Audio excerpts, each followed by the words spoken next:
Welcome to, episode 117. Stephen, how did that happen? We just kept recording and broadcasting, and it just kept it going. So sounds reasonable. I'm Steven, you're Dan, I'm the son, you're the dad, and why don't you introduce our guest today? So returning guest, musician, producers, worked with a lot of artists: Jon Anderson, Rick Wakeman, Patrick Moraz, Bruce Hornsby, Todd Rundgren. The list goes on. It is Michael Franklin. How's it going? Very well, guys. Great. Thanks for joining us again. Thanks for putting up with us again. The first hazing was nothing. This is going to be good. It was all fun. Yeah, we're excited to have you. Last time we had you on, we touched on a few things that we want to expand on. I'm going to let Steve kick it off. And we could probably have a series with you because there's just always so much to talk about. You've had so many interesting experiences working with so many interesting people and so many within the Yes ecosystem, which is why you're such a great fit for Yesshift. But Steve, why don't you kick it off? Yeah, well, first, before we get into music, something we wanted to touch on for a little bit is your involvement in solar power innovations, and you also work at Solar Music. So can you tell us a bit about that? My dad was an inventor. Oh. He invented all kinds of stuff. My dad made my first amplifier for my guitar with the home stereo. He made my first microphone with reverse polarity on a speaker hanging from the ceiling on a string. Wow. In my garage, so I could sing to all the girls walking past my garage door. So you had the in the round microphone before John did? Before, yeah. Just a speaker hanging down from a string with the reverse polarity, so I sang into the speaker. So, that sort of thing was never lost on me. He could fix anything, my dad. One time I was I lived in China for a long time, as you know. And one time I walked past a area of old Nanjing, which they used to call Nanking, the massacre of Nanking in the war. Yeah. And there's a whole part of the city that was leveled.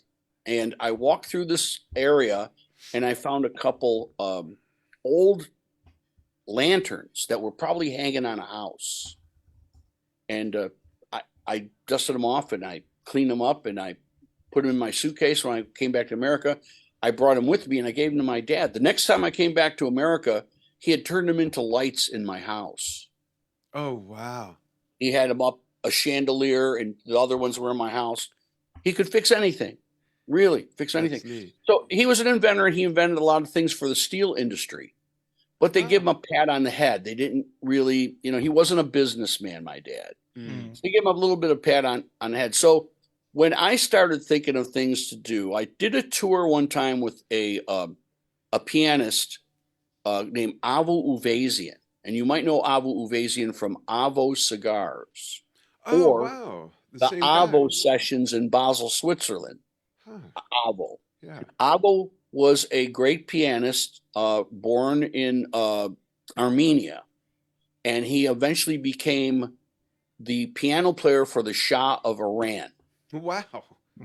He could speak 9 languages, and he came to me to do an album of songs he had written, and I did the album. Fantastic old world music album. I had a great time. All real instruments, no synths whatsoever. And anyway, Davidoff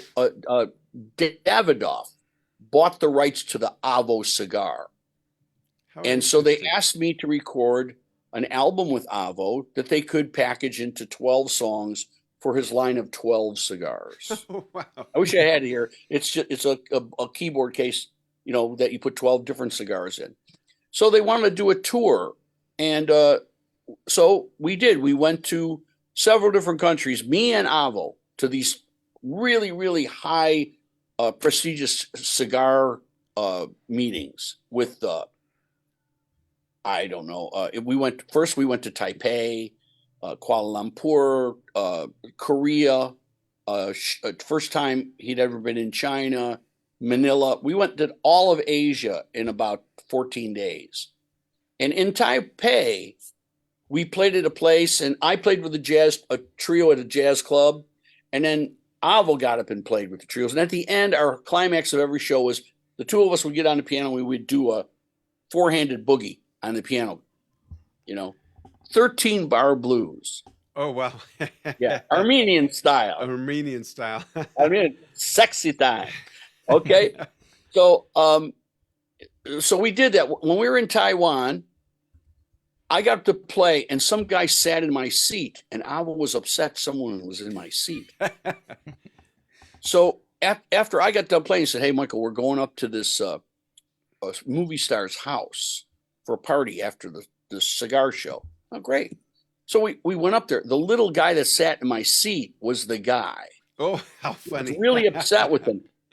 On the 13th floor of this guy's 16-story house that overlooks Taipei 101, the tallest building in the world at that time, the guy had a 13th floor of his house was all Asian art with a Frazzoli grand piano.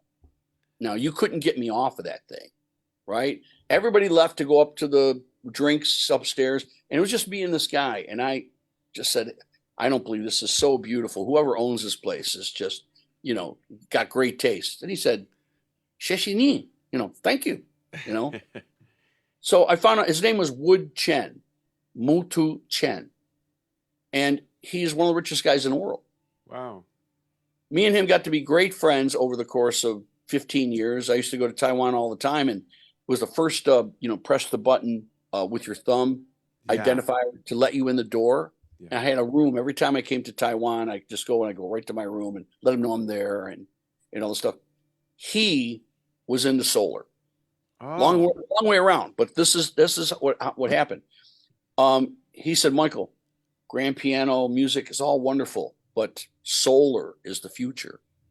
So I went back to where I was living at the time, which was Xiamen, China, which was only a boat ride from Taiwan, and walked through the electronic market. It's just like going to a outside grocery store, just parts and things of broken computers and hard drives. And I bought a solar cell, and I bought a case for the iPhone 1 at the time. I went back to my room, and I worked on it, and I put it together, and I put my iPhone 1 in it, and I set it out in the sun, and I didn't believe that it worked. Wow, that's amazing. So I came back to the United States.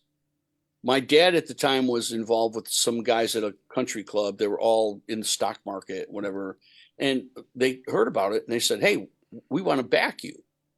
So I went back to China, got a designer, and I invented the Volt, first solar charged phone charger for the iPhone. Was this like 2004-ish?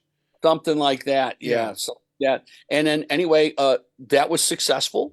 And then it turned into another version was the SolarPad for the iPad 1, 2, and 3. Yeah. Now, it was very successful until Apple changed the plug from the big 4 plug to the Lightning. Yeah. Because it was too onerous. It cost too much money to get the license to do that. But by that time, I made enough money to pay off my house. So I continued into the solar thing because of my reputation, and I invented a thing called the plug-and-play, which was 15 years earlier than Elon Musk's house battery. Same thing. But I couldn't get any traction on it because people thought it was dangerous. But I still have them. In Really? fact, I was going to put one in Rick Derringer's little caravan that he has. I still have a couple of them left. This was a battery, a controller, and an inverter that you could hook up to any solar panel. My original ones was a giant solar panel that everything was in it. They're in Mongolia, they're in Honduras, they're in a bunch of other places. My plug and play, the original version, which is just a giant solar panel. And then you just plug right into it. So wherever you put the solar panel, you just plug into it. I got videos of it, running a television and, fan and the whole bit. The next version was just the battery and the controller inverter in a small package. So now it was only like that big. Yeah. And you could, any solar panel and any place, you just hook it up to it and it ran. How But interesting. I couldn't get enough traction in the market because there was a lot of resistance to solar, as there still is. Still Yeah. is. I have 16,000 watts on my house. If there's probably a picture on my Facebook page. You can see my house complex, all the solar panels, and my bill is $9.98 a month. Yeah, we got I have solar 3 here houses. about 4 years ago, and Yeah. it's been great. We have like 24 panels, and it's been a life changer. It's been Yeah, I great. got let's see how many do I got. I've got 40 panels. Yeah. And it powers my electric car. So I haven't paid for gas since 2015. I haven't paid for electricity since 2010, when Wow. the government of Florida dared people to put solar on their house. At the time, solar was $7.25 a watt. Now it's down to 58 cents a watt. At the Yeah. time, my friend Roger McGuinn from the Birds had put up a complex on his house. It cost him about $76,000. Because of my connection in China, put one up for 27, and the state of Florida gave me back 20. Yeah, a lot of states are doing that. I think your camera might be slowly sinking. There you go. You were getting cut off there at the eyes. No, it's just my excitement. Yeah, yeah. Right. Now that's But really cool. but that's the story in solar. So I mean, I still consult. People call me all the time for my neighbor wants to put solar on his house because he says, does that really work? There's so many deniers, guys. Yeah, I don't know why. I understand it. I get it all the time, especially people about the electric car. People don't understand that they're so brainwashed by the medias that have interest in them not getting away from fossil fuels. Yeah. That's the big thing. Right. An electric car, I've done nothing except put new tires on it. It's just nothing to break. There's no moving parts really, other than like you said, No fluids, no Yeah. moving parts. It's, and this is something that's interesting. I'll get off my ecology rant. no worries. It only takes 13,000 miles to make an electric car carbon neutral, carbon even to parity. A gas combustion engine is, I don't know what they say, 11 metric tons a year for the life of the car. Wow. So that's the difference. Yeah, that's a huge difference. Interesting. And I know that we've got, I'm going to read some comments real quick. Dave Watkinson, there's always some internet troll on our show. Dave, just kidding, Dave. Dave says, hi, chaps. Hi, Michael. We met at a Jon Anderson London show with Michael TB. I'm sorry, I don't know what TB is. Thanks for bringing, the thing keeps moving because people keep commenting. Thanks for bringing Jon and the youngsters. I loved it. More Jon live, please. Cool. Yeah, that was a great show. Now I get it. And music, Jon Q&A. Yeah, we're gonna have a Jon Anderson show, Stephen and I, at 9:00 Pacific today to celebrate his birthday. So join us for that. It's gonna be the two of us, me and Dad, reading people's fan submitted solo set lists. I wish I could tell you what I did for his birthday. Tell us. I can't until Okay. later on. Know yet? Yeah, nobody can know yet. Okay. Because when you do some great networking, Yeah. and you say that it's going to happen before, anything could happen to not make it happen. Yeah, exactly. Right. Yeah. Well, Some amazing thing that he's really going to love. So that's that's great. all. It's all good. Okay, so yeah, that's one of the milestones for today. And while we're on that, since it's Jon Anderson's birthday, do you have like a fun memory you'd like to share? Yeah, I've got a lot of them. I think I'm getting new hard drives, and I was strolling through all these movies and stuff that my assistant had taken during the 1,000 Hands rehearsal period, when recording and rehearsing for the live show. And there's one moment that is just so precious. I can remember this all happened in one day. This was the day during the recording session that I think Jon decided he was going to take 1,000 Hands on the road. My brother came in with a ukulele when we were filming some stuff in the studio, filming John doing something. And my brother came in with the ukulele and gave me the ukulele. And I'm like, what? He goes, oh, Morglade. Oh, we started the Morglade song. Yeah, Flight of the Morglade. Him on the bass, me on the ukulele. John looked, and we had 3-part harmony, perfect 3-part harmony all the way through it. He was just like, what?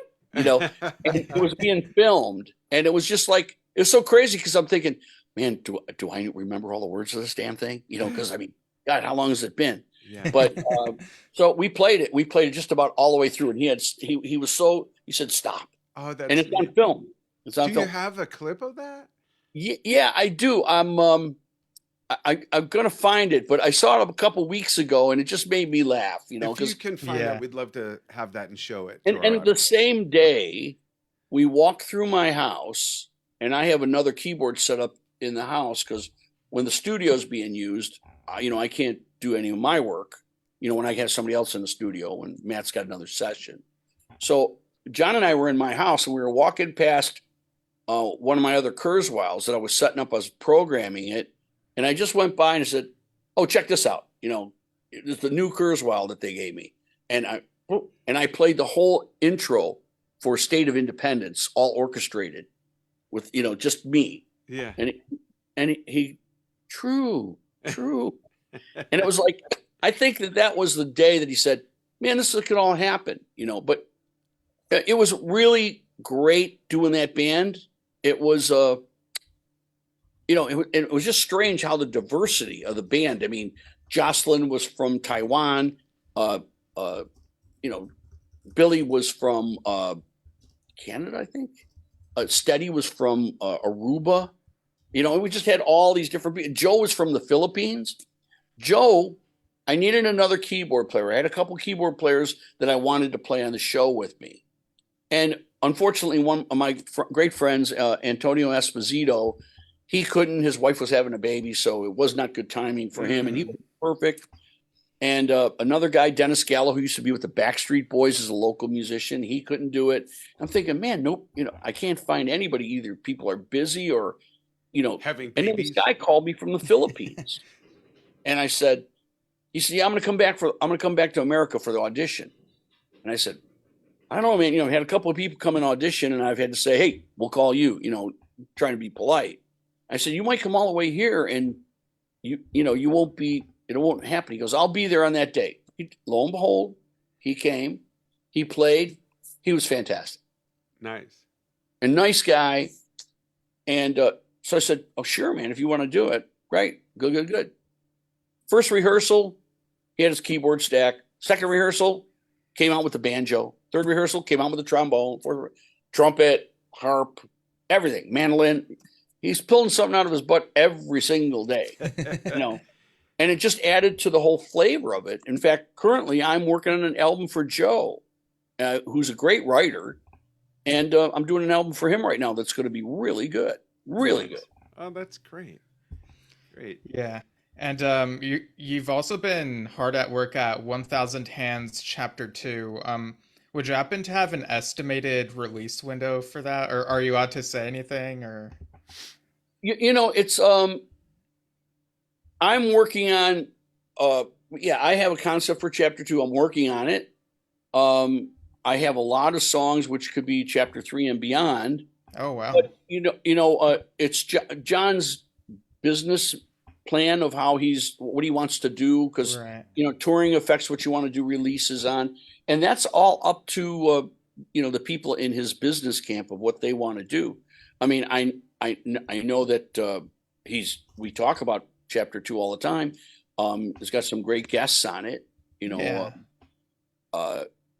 I always say it's not really a Jon Anderson solo album. It's his collaboration with other great artists who admire him.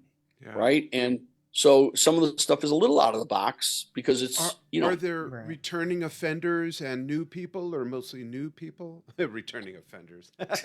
You know what I mean? A couple, the people that are on my version of it right now, what songs I think might make the test. Yeah. Right. Trevor Rabin, Okay. Todd Rundgren. There's still a little clip from Chris Squire, Alan White, Nice. Mhm. Robby Steinhardt. Yeah. I have a picture of you with him here. Who else? Rick Wakeman. Oh, I've heard of that's him. one song that could have been on chapter 1, but it just wouldn't fit. And I think it's great because it's a wonderful song and might go on chapter 2. That's if in the final mix, Jon, I produce the music. I help him produce the music to get his vision, and I hope that I contribute something that is in how he feels. Yeah, all right, but it's his decision. I mean, it's his name on the product, his whatever. So, but I just work on music. See, I got Abe Laboriel Jr., McCartney's drummer, on a great track. Victor Wooten just put on a track. Wonderful guy, fantastic bass player. I just had some friends in town that you might have seen, and they're going to sing. They were supposed to sing in chapter 1, but I don't know why they didn't have time. They were touring way too much. Now they're going to do some backgrounds on chapter 2. Can you tell us who that is? No, because I don't want to do the voodoo. Okay. Oh, yeah, gotcha. Right. Okay. But The voodoo. A lot of different people. I got some horn players from Earth, Wind, and Fire. Different Bruce Hornsby, of course. Just a lot of people. Some people I can't say until we're really going to do it. Because every record that you come out with has got to have, clearances because their management might not like what they're doing, or they're not supposed to do that. The artist wants to do it, but their management doesn't. Yeah. The music business. Yep. Yeah. And over a year ago, you brought this to our attention. You put up this Brian Wilson tribute with Jon singing "God Only Knows." What's the story there? Jon, now you got to forgive me because Jon sent me a tape of him singing "A Day in a Life" with the ukulele player Jake. His last name something, Shimambuku Woku. That's it. A really great ukulele player. And Jon says, "What do you think? Can you maybe do something more with it?" I didn't really want to touch it because it was so cool by itself. I mean, the guy plays such great ukulele, and it was just very, very subtle. I mean, it's like when I played with Brian Wilson, and we did all these different songs like California Girls and Good Vibrations and Wouldn't It Be Nice? All these great orchestration things that I love playing. Mm-hmm. But he did Surfer Girl by himself. Unbelievable. He just sat there and played it just as a, old time ballad. Little How interesting. It was so beautiful. So I think, okay, let's just leave that one alone. Then the song "Day in My Life" was stuck in my head. And this is either a good thing or a bad thing, but my dreams are the thing that works all night. When I wake up, I know what I'm going to do the next day.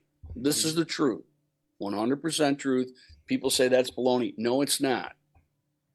I don't know why they would say that. I was dreaming "Day in a Life," and I was hearing "Lucy in the Sky with Diamonds" playing. Oh, wow.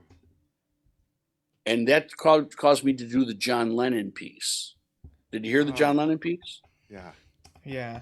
All right. So the John Lennon piece is the original vocals of "Day in a Life" all the way through, and every piece of music is a real Beatles playing, but a different Beatles song underneath "A Day in a Life" than was supposed to be there. Wow, how neat! Yeah.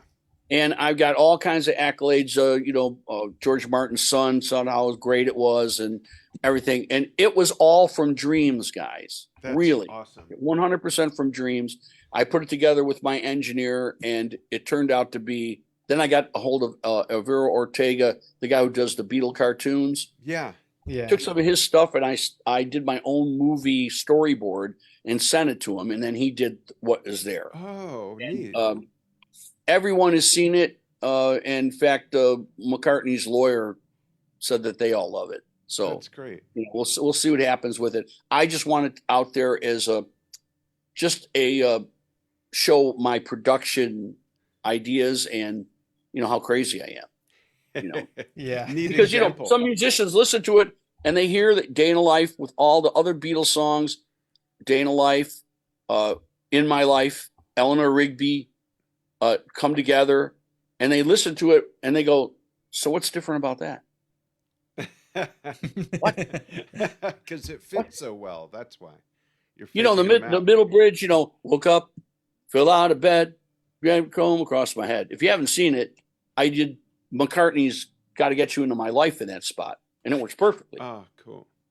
You got to see it. Yeah. Anyway, Yeah. that's how the Brian Wilson thing came apart because, I said, John, Brian's birthday's coming up, and I want to give him something. And he always loved God Only Knows. So he sang God Only Knows.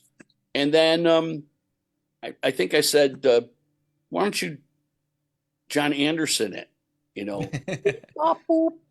Do your thing, his little animations. And he did. And then I brought it in the studio and did what I did. And it's really great. And I sent that to Ortega, and Ortega was happy to do it. He's a really great guy. He lives in Madrid. I'm going to go see him in December. We're going to do some more work together. He also did a great video for Robby Steinhardt. He did Not in Kansas Anymore video with his animation. Really, really good. Go to the Solar Music YouTube page, and you can see all the different videos. Cool. New Robby video out too now. Yeah, I saw the Mother Earth is Calling video with him singing the crossfading against all the stuff around the world. Yeah. So the other milestone is that we're at the 2nd anniversary of that album coming out, Not in Kansas Already? anymore. Oh my Yeah. gosh. Yeah, it's wild it's how just been time nominated for a Grammy. flies. Oh, nice. That's great. I got 3 Grammy considerations last week. Robbie's album, Not in Kansas Anymore. Christy DeLuca, an album I did a while back that I never released of a singer-songwriter. She plays violin and flute and guitar, and great songwriter. That album's got Liberty DeVito from Billy Joel's band on, and basically all the 1,000 Hands Oh, guys. yeah, we know Liberty. Yeah. Yeah. Yeah, and the last one was Abigail Huang doing Chick Corea's children's songs. As you know, Chick was a friend of mine. Yeah. He invited me and my wife to come up to see a solo performance in Jacksonville. And I went up there, and, my wife is a very cool little Chinese gal, and he liked her, whatever. Anyway, trying to figure out with this 10-year-old savant type player, she can do anything. She can, whatever. It's like some people know how to do the phone book. She can play stuff by ear, and she memorized the entire Chick Corea children's songs book, which is not really songs for children at all. I mean, people can hardly play it. It's just childish type things that don't make any symmetrical sense whatsoever. She learned the entire thing in 2 weeks, memorized it. So I'm thinking, what can I do with this girl? Another young Chinese piano player playing classical music, So I gave her the Chick Corea. I gave her the Chick Corea, songbook, and I don't know if you can see that, but there, Chick Corea. Yeah. Anyway, that one got nominated in the children's category. Robby, of course, the second version of it, which was remastered and the extra song on it. Cool. And Christy DeLuca. So I'm a happy guy this week. That's great. Yeah. Yeah. That's really nice that Robbie's got nominated simply, well, not just because it's Robby. I mean, that's enough right there. But the fact that it's prog and it's being recognized, that's huge. I remember when prog in America was, for all intents and purposes, had evaporated because I was part of that scene. This is the mid 80s, early 80s, mid 80s. I was part of that scene. And in America, it it was all about hair metal and spandex and skinny ties and new wave.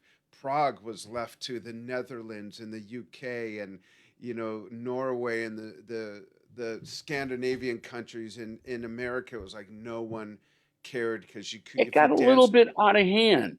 That's why it got a little bit out of hand. It got too far to the fringes to where, my old piano teacher used to tell me, it's like, this is what you want to play that's really artsy, and this is what you want to play that makes people dance. Yeah. And where you can bring it into the middle, that's wisdom. So I mean, they were way over here. I mean, Yes did this. Yeah. Owner of a Lonely Heart. Yeah. When you're like Toto and you can put musical chops into something that the average Joe can groove to, he doesn't know it's good. He doesn't know. Yeah, exactly. But the musicians are going like, wow, that's amazing. They're fitting music into the stuff that people can like. And that's what I think is the ticket. You got to come down, pull them down from the clouds, Yeah. Yeah. Our stuff was certainly, as a lot of, like you say, out of hand prog in those days, was quite esoteric, and it wasn't for mass consumption, and mass consumption was the big thing that was happening then. And that's why we didn't get on board, and we got left behind. Yeah. And everything to their own. I mean, I know a lot of the young players in this town. My brother was what we called a jobber. He played all kinds of shows and with everybody. Me, I was always like doing my own projects. I played with other famous people as a keyboard player, but I was always working on my own thing. So some of it left me. There's some things I don't know. It's just like many classic rock bands I never really listened to. I don't want to tell you which ones they are. I'm embarrassed that I never listened to it. I don't know a single song. Okay, how about what's going on in your world with any current Yes alumni? Are you working with any of them on any projects that you can talk about? Yeah, like other than the ones you've mentioned. Yeah. Well, Patrick and I have talked about working on something. We, I think I want to give him a call and see if we've always planned on doing it. And a lot of times he's been too busy. I think he's gotten a little active now. He did that Prague fest. But I'm always interested in doing something with him because he lives here, lives maybe an hour, half away. And we get together once or twice a year. My wife and his wife, and it's great. Last time we got together, I have a video of it. It was like too much. It's called Too Much Pasta. We went to an Italian restaurant and we really had a great time. And we had planned to go to his studio, and he has got 2 grand pianos, and we sat there playing it. The first song was great, and then we started fading. It's just like, man, I need a couch. Too many carbs. Too many carbs. There has been a hint to, well, I mean, of course, John, but I did work with Tony Kaye at one time, and Tony has moved to Florida. Yeah. And I was just on the phone with a friend of his. That might be a great guy on your show, actually. He's got a long history with John and Tony and a lot of people. Do you know Brian Chatton? Yeah. Yeah, I know of him, but we know of him, but haven't Well, met I'll him. get you Brian's information. Brian is actually the guy thanks. who led me to John. I saw when I was playing with my brother and I were playing with Rick in England. I told you that's the moment a lot of things happen. Yeah. Brian was who played before us. And I ended up helping Brian come to the United States and getting him set up here. And after being in Chicago with us for a while, coming down to Florida with us for a while, he went to California, and Tony Kaye was out there, and they're buddies. So now Brian's still out there, but Tony's moved someplace in Florida, and I haven't seen Tony in a long time. But he did sing on an album and play on an album that I did that I haven't released a while back. And that actually was the beginning of 1,000 Hands, that album. It's never been released, but it's got so many people on it. Do you think that'll come out at some point? It's so strange. As I was working on something last night, you know how iTunes, everything's just in alphabetical order. Yeah. I'm listening to one tune, and then I waited for a minute and then one of those songs came on, and I'm saying, man, I think I should release this. Patrick's on it. Tony's on it. John sang on a song, but I don't have. We never finished it, so you got to get clearances to do this stuff. Yeah. But because nobody wants to be on a song for like one word, or their performance wasn't great. Yeah. You want to get the respect of everybody that you're working with. Say, hey man, listen to this. Oh, that's great. Yeah, can I release it? And then two, depending on what version of management they have at the time. Right. It could be. That'd be a neat thing to come out. That'd be a cool, like, I don't know if you'd call it a bonus. It's a collection of stuff over like, a 15-year period. I listened to it and I thought, the production on this is so honest.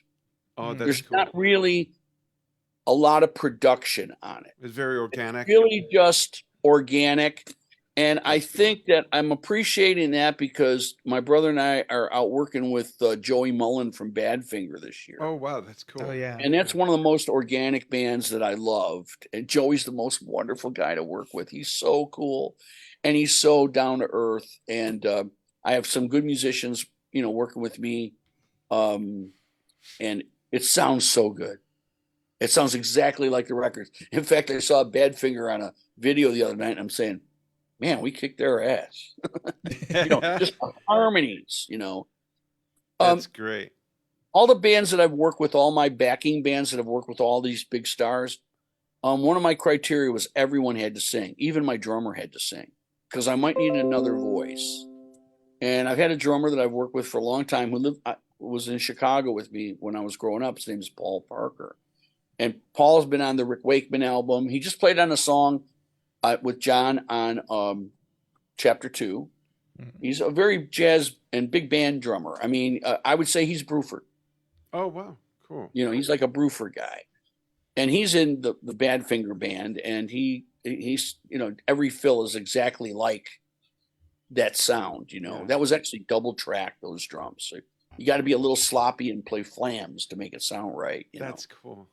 But we always had to have great harmony. So when I'm looking on YouTube and seeing us play with if you go to Roger McGuinn of the Byrds, Yeah. and you see my 4-piece playing with Roger McGuinn, you can take my harmonies that we're doing on those clips on the Wolfman Jack show or Little Darlings or whatever shows and listen to, the Bruce Springsteen and, Tom Petty, Mr. Tambourine Man or Turn, Turn, Turn or 8 Miles High.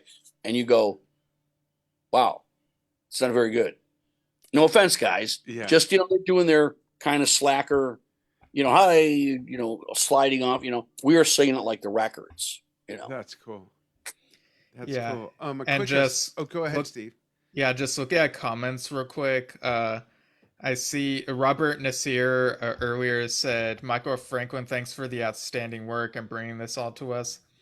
Doug Curran says, Brian Chatton, gotta mention. Dave Watkinson clarified that TB stands for Trading Boundaries. Okay, that makes sense. And that Brian was in the Warriors. He could tell the best stories. I helped in the UK. And yeah, Dave wrote a book on Jon and the Warriors. It's called The Road to Yes. It's a really good read. But yeah, so is it true that you had a hand in having both Patrick Moraz and Rick Wakeman perform at the same charity concert in the early 90s? Yes, and I used that example of how people on opposing sides can come together, and it's all been for naught. Yeah. Sorry, folks. My thing is wonky. I'm trying to size a picture. I don't know why I didn't memorize the size. There's Michael with Rick and Pat at that occasion. What, playing the piano together? Not playing the piano. You guys are just standing there. Well, I got there should be a great picture in there of the three of us, Patrick on one side, me on the other side, playing the piano. Oh, that's cool. They both came, and I think that they knew that they were going to play together, but they had never met each other in person. Oh, wow. And here's my brother in crime. Hey, I'm doing a podcast here. Oh, How you doing? Hi. Nice to meet you How you finally. doing? We've heard so Well, many hey, stories Tim, about you. anything- We thought you were an imaginary brother. Oh, look at what the dots on my base light up. That's cool. Anyway, so they both came for the show. It was for Give Kids the World. It was like the Last Wish thing for kids. Yeah. And on the show, I had Frankie C. Cruz Ford. Remember that song? Let Me Take You on a Sea Cruise. Yeah. Manfredo Frest from Brazil. Johnny Johnson, Chuck Berry's original keyboard player, couldn't make it. He was sick or something. But I had Rick, Brian Wilson, and Patrick. And, those two guys never had been together before. Picked them up from their hotel rooms, and I took both of them to the Give the Kids Village, where all the kids are. They fly families in from all over the world, put them up there for a week or so, 10 days, and take them to Disney and Universal and give them the whole thing. They don't pay for anything. So that's what we were doing. We were working on. I did a concert called the Celebrity Keyboard Concert on a grand piano, which is now at Hard Rock in Orlando in the John Lennon Room. It's a white grand piano that They auctioned off. they auctioned it off, Oh. and I had every key signed on it. I sent the keys. Yeah, you all told over us the world. about that. Yeah. That's right. I found the picture here. Yeah, so there you Yeah, go. there you go. I'll post in the comments for people watching. So I mean, Cool. Patrick and Rick, they hit it off. They had a great time. We went to Universal Studios together and rode rides. So that was the first time they ever. And I've seen pictures of them together afterwards, but they got along fine. That's cool. They're good people. Yeah. Just the press wants to. It's good for the press to put them against Yeah, each other. people make up stories in their heads too, Oh, well, it's just like fighters who are really great friends. They train together and stuff like that. But when we fight together, we got to. Yeah, right. They got to talk We about got each to other. talk Yeah. shit. Yeah, exactly. Like him, like frickin' frack, like him. Yeah, I like your 1,000 hands shirt, Tim. Oh yeah. Yeah, This that's is cool. like my favorite T-shirt because it's like really light and thin. It's so worn out. I wear it all So the worn time. out. My wife wears the 1,000 hands hoodie every place she goes. She just likes it. It's very comfortable, and that's it always awesome. starts Nice. conversations. Yeah, it does. We'll walk down the street and people go, 1,000 hands. I went to get my oil changed last week and I wore the shirt and the guy comes out. He goes, "Oh, you have a Jon Anderson T-shirt on. Do you see the concert?" I said, "I played the concert." "Oh, really? You know Jon Anderson?" I was like, yeah. Michael, if you know that song? I wrote that song. Yeah. we're both curious if you've listened to Trevor Rabin's latest release, Rio. Yeah, we Yeah, had him I on have. recently. What are your thoughts on that? I mean, Trevor's a great guitar. I mean, he's a great pianist. He's a great guitarist. He's a great singer And a really nice guy. and a nice guy. Yeah. And the production's really good.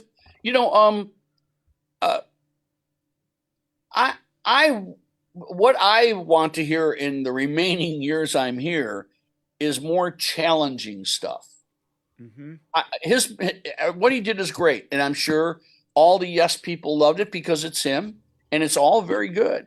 But I'm the guy who gets all the nasty phone calls about, oh, Mike Franklin's the person who's made Jon Anderson into a new world jazz music pussy. Really? Yeah. Oh, I get like almost death threats. It's like your stuff is where's the meat and potatoes? That's why I always say, hey John, the audience wants some meat, because a guy says, I want some meat and potatoes with my yes. It was like, okay. Well, I gave him a little bit of that. Yeah, I mean, there's more of it on chapter 2 and some Yeah. of the other tracks, but Don't John's. put on relayer and shut up, right? I mean, there's Yeah, no reason for that. It is what it is now. It's all about moving forward, and that's why it's called Yeah. progressive rock. You progress, and he's stretching to these other boundaries. I love the jazz and the world music influences that have, seeped into what he's doing. It's amazing, and it's Well, so John fitting for could him. never have gotten Billy Cobham, Chick Corea, and John Lupanti to play on a Yes Poppy song. Right. Right. Chick heard that Come Up track. What did he say? It's Man, man, that that's- track is deep. That track is deep. I want to play on that track. That's cool. So, And Bruce Hornsby told me, man, Ramalama blew my head off. So, I mean, when you get guys like that are giving you the kudos that, it's the right direction. A lot of people that saw the 1000 Hand show said they like the new stuff so much. They've heard the old stuff before, but Ramalama, where does music come from, blew their minds, because it was so different, Yeah. I have a long version, an 8-minute version of where the music comes from. And I was hoping that we'd release it. We haven't released it, but I gave it to a local DJ to check it out at Universal Studios. And he played at Universal Studios, and he said people danced all the way through it. And it's got like Part of the Sunrise in it and all kinds of crazy stuff. Neat. We look at like to put little Easter eggs and quotes in tunes, Yeah, that's cool. I have a question that the two of us and some of our followers as well, they're so used to artists in Prague here, but are there artists that you've worked with outside of that sphere whose work you'd suggest people check out that they may not be aware of if their focus is on Prague? Because you've done so many things. I know you've worked outside Prague. What are some albums and artists that you could turn hardcore prog artists onto that they ought to consider appreciating? Larry Coryell, Sampaku, Barefoot Boy on Cleopatra Records. Larry Coryell's last record, fantastic record. What really style happy. how would you describe that? It's jazz. It's a little bit eclectic jazz. Larry wrote it all. He was playing in Russia for 3 weeks. He was on his own. His wife didn't go with him. So he said all he did was sit in his hotel room and write music. songs. How neat. So European influence. The one song back in Russia. Just some really great stuff. Just is so beautiful. They did it all here live. All live. I've known Larry for 20 years. He played on 1000 Hands as well. Yeah, he was the first person to play on 1000. He came in to do, in fact, this is funny. Should I say this?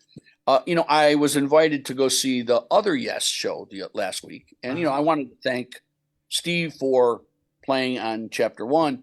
However, they were into COVID bubble. So, it was cool. But the manager, a very, very nice guy, hooked me up and we had a really nice chat. And anyway, Billy Sherwood came over. And I'd never met Billy before. Oh. And he said, hey, man, and he was very, very nice. And I said, I did the production with you. He goes, really? Did you? I said, yeah. I recorded Larry Coryell on the tribute to the Doors at my studio. And I played a harpsichord. The song was Love Me Two Times. And I said, I played a harpsichord solo on there. And I was hoping to get the, get in the mix. He goes, man, I never heard that. He was very sincere. I don't think, anybody let him know that it was there, so he just took Larry's guitar. But he was a nice guy. And, he's nice. There's all this camp stuff. I mean, I can never get involved in it because, I love all the Yes music. And I mean, the way I got Steve to play on Chapter 1 was being honest and saying, I just love the way that guy plays a guitar. He is the encyclopedia of guitar technique. Yeah. Self-taught too, which is just mind-blowing.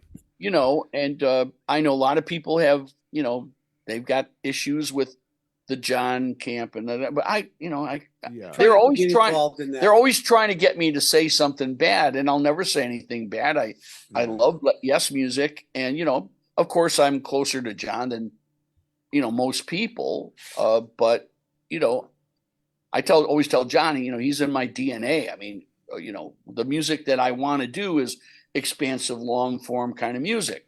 I will do the pop stuff, but I love the idea of the development of the music in phase. Tim just wrote a symphony, in the same idea where different, the thing effectually changing and then counterpoint. It's all the musical idea, of how to really, pace music, and shows your intellect and you're learning how much you've learned. Here's a question for both of you. For each of you, where does Tales from Topographic Oceans rank as far as Yes albums and overall albums for you? Well, I know a lot about that recording from Rick. We spent the evening at Rick's house, in London having dinner, and he was telling us some funny stories about the band, inside stories. They were sort of funny. Yeah, they were sort of funny. And I loved it because, I was a Yes fan from the Yes album. And then, in our first band in 1973, my first band played Heart of the Sunrise and Roundabout. 1973, I was 17 years old trying to play that stuff, Yeah. I went and saw the concert in Chicago. It was up 3 nights. I went all 3 nights. Oh, nice. Yeah, because it was just such new music, Yeah. and that was my launching point into jazz. I heard, Topographic Oceans, and then I heard some other prog stuff, and then somebody turned me on to Chick Corea, Light as a Feather, and Billy Cobham and Mahavishnu, and was like, wow, it was like a diving board. It made Tales sound like pop music, right? So we went to see. I love pop music. I do. We went to see the headliner was Iron Butterfly. We went to see Iron Butterfly at the Ravinia Music Festival, supported by Blues Image, and Mahavishnu Orchestra was opening up.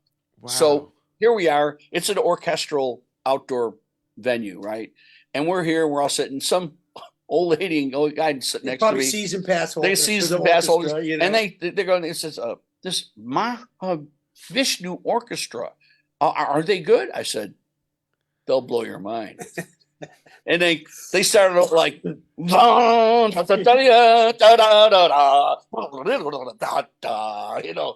then those people left within 3 minutes. But both Tim and I are now in Blues Image, and both of us have been in Iron Butterfly. How funny. At different times. At different times. So, Michael, where does Tales rank for you as far as an album? Tales is a special thing. I think, of course, Close to the Edge is number one. Fragile's great. Yes, album's great.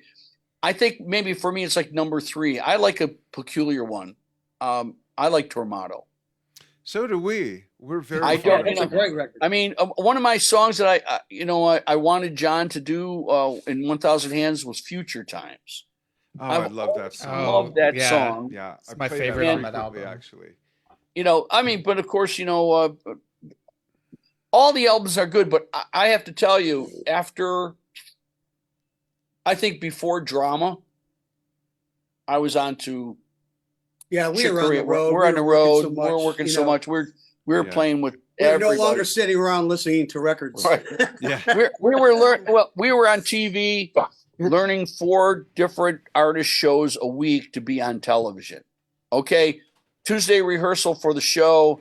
Okay. I spent the weekend writing charts.